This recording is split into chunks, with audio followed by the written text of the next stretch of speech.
Hey guys, welcome back to my YouTube channel. Today we have Sonya here. She goes to Georgetown, a school I also go to, so that's why we have this connection. And she's in the college. She is an incoming blank year. We may never know. And of course, everyone has watched the other two interviews. So Sonya, please introduce yourself as much or as little as you want. Hi Sam, I'm Sonya.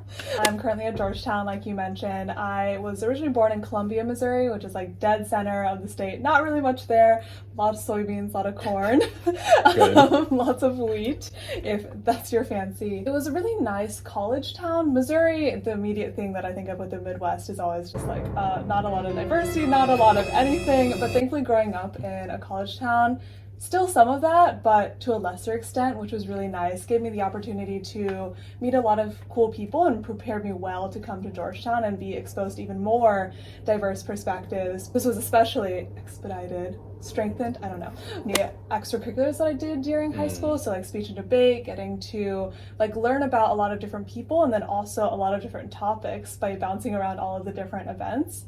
And then also a student government and then a couple of other like pre-professional clubs until I eventually bounced around career-wise, settled on business, economics, law, that whole shebang, came to Georgetown, and here we are. Clearly, like speech and debate was a primary activity for you in high school. So my first question is, what was your favorite event? Why? Answer the question, Sonya. So rude. I primarily did public forum debate, which was lovely, and it was just a good way to, it was the first time that I really thought about like a lot of international or policy issues, and also the first time where I was like, oh, I need to like research things extensively and learn how to write like a functional human being. As far as speech goes, really loved international extemporaneous speaking. And could you explain what this great event is for people who might not know? Yeah, of course. I'm sure that you know. International extemporaneous speaking, or IX. Basically, you have 30 minutes to write and memorize and then eventually deliver a 7-minute speech about some international topic that you aren't aware of ahead of time. Your only research that you can rely on are things that you have collected ahead of time. So you can't use the internet to look up anything additional, which sometimes means using Wikipedia pages or random things that you've downloaded about a country. Wow, it sounds like only the cool kids do it. Only you. Only you. As you mentioned, like your activities in high school set you up for college, and like speech and debate clearly was a big part of it. Let's talk a bit more about your academic interests now. So you're majoring in economics and computer science, minoring in religion and ethics and world affairs. You're also interested in a plethora of other interests. So like, how do you balance all these interests? Because of course, like they aren't interests for no reason. So how do you find ways to enact your interests in your life? I think it's just finding a balance of activities that like draw on the different skills. For example, consulting or career-wise, it's something that isn't necessarily married to one specific industry. Obviously, It's related to business, but you're going to be drawing skills from computer science if your case happens to do like machine learning, which is in vogue these days, or economics is obviously going to play a role in there as well, since microeconomics is so connected to business. And when it comes to religion and ethics and world affairs, I feel like this interest is something that I just try to integrate into every part of my life. I think the biggest thing about REWA, or religion, ethics, and world affairs, that prepares me well for the future, that interests me the most, is that I'm able to just really learn from so many different perspectives and learn how to balance all of them together in order to be more empathetic when listening to other people and thinking about their experiences, and then how any policy or any like business solution that I might create will actually impact those people. And it helps me to, I guess, put myself into their shoes in figuring out like the way that they're going to respond and think about the things that are happening in the world. You summed it up, like, especially the major and minor difference, like, very well. Well, let's go a bit into your professional career interests, since you did touch on, like, what you'll be doing immediately after college. So, you wrote management consulting, parentheses, cries. My first question is, why management consulting? So rude. I think it really is because of what I mentioned earlier, where it is able to combine so many different interests and gives me the opportunity to explore a lot of different fields before eventually settling on one thing. And even and beyond that, also just being able to like have so many different perspectives that regardless of where I end up will be really helpful. I think my journey to management consulting was a little bit unconventional. I originally came to Georgetown wanting to do international human rights law, but I think is the case for the majority of people who want to go into like international human rights law or international development or international organizations, come to Georgetown, get educated, and realize that they're not as effective, or rather like realizing that I was looking at these institutions through like rose-tinted glasses and... Rose, your glasses. Thank you. These are a little bit more dusty than a rose, but yes. But yeah, just realizing that I was looking at these industries through a rose-tinted glass and almost feeling disillusioned in a way. So I pivoted from international law when I realized that international human rights law doesn't really do anything. And then eventually doing international development. And then my professor at the end of, I took an international development intro class my sophomore year. And at the end of the course, my professor says, if you want to go into international development, all the power to you, but know that if you really want to create change, you're going to have to change the entire industry. It's like, okay, maybe not this one. But you did mention seriously that you would consider nonprofit consulting after whenever your management consulting is done. And would you ever think about starting your own firm, or are there ones you're already looking at where you'd want to go? I am still waffling between what I would want to do long term. I would probably want to go to business school after working at the company that I'll be at immediately after graduation, pay back a little bit of time, and then I think nonprofit consulting makes most sense. If I feel like the nonprofits that I could potentially exit into aren't going to give me the opportunities or make the like impact that I'm looking for, then I would consider making my own. I think the problem is that also my interests in advocacy are very niche, or rather there's just too many of them. So I'm really interested in like socioeconomic empowerment, and then also interpersonal violence prevention, mental health, and then also like international human rights. So I'm sure there are organizations out there that combine all of those, but there's not going to be that many of them. And then within that limited pool, how many of them are actually making like the impact that I'm looking for? So true. So you're gonna start your own. Okay, great. Looking forward to it. Move on to your hobbies and interests. You also listed a lot here. So you are a Twitch streamer once a week. Can you explain how it started? How's it going? Where do you want it to go? I started streaming a little over a year ago now. It was in January of 2021 ?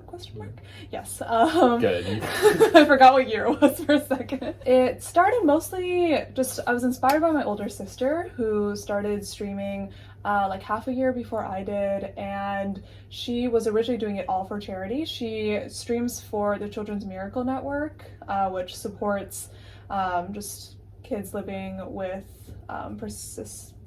what's the word? Oh no. Chronic illnesses? Yes, thank you. Chronic illnesses. So supporting kids living with chronic illnesses, but especially funding hospitals. And just watching the way that she was using her, like something that she enjoyed doing already, just playing games and talking to people, and being able to leverage that platform to do something really, really beneficial for society, and then also being able to build a community at the same time, especially at the height of COVID, where people were just looking for a community where they could be comfortable and relate to other people. I decided I wanted to do the same thing, but appeal to a like slightly younger audience. I mostly focused on gaming in the beginning, but also started doing more and more art, and then eventually am now basically just chatting. So I will just sit there and talk for a really long time. I don't do everything for charity. I usually, instead of like making every single stream for charity the way my sister does, I try to concentrate the charity initiatives into one or two like really big streams, which I think has also been really effective and just helps me to just make sure I'm concentrating really hard on those ones, and then just like focusing on building a community in every single other stream. Where do I think I'm going? I think of Twitch right now as more of a like side hobby rather than something that I really want to focus on growing a ton. I think during the pandemic, I was streaming, for example, like 3 times a week, and each stream was really long. Not to say the pandemic has already ended, but in the height of the pandemic while we were still at home, because people were lacking community and weren't able to go outside and see people in person, whereas now people are able to do that in person. Like I'm just way more busy, especially with like being back at Georgetown and having so many other like things to do. the online community is something that I want to focus more on maintaining the community that I already have and like continuing to provide a space for those people, sometimes on stream, but also in our Discord community as well, where I don't even have to be like on a camera in order to provide them with that space that's comfortable, where they can vent the difficulties that they're going through in their lives, or just share exciting updates, or just find people to be able to like have those conversations with. So it's no longer, so like right now I'm only streaming like once a week, for example, so it's not about like continuing to expand the audience anymore. It's just having fun and being able to like continue to nurture those relationships, and thankfully have been able to meet a lot of those people in person as well, to like really solidify the existence of those friendships, which has been good. Well, it sounds like Twitch has like really created like great communities for you, and like also it's great to see like you can use your other hobbies in that community as well. Okay, ideal type platonic, because I found nothing wrong with your romantic answer. Not to say that other people have like wrong parts of their answer. Okay. So moving on to platonic, do you have any like favorite friend stories from the past week? Like, are there any people you want to shout out to, like who really helped you or who saw you like in a really embarrassing moment? Either way. I'd like to shout out Sam for seeing me in an embarrassing moment, also known as right now.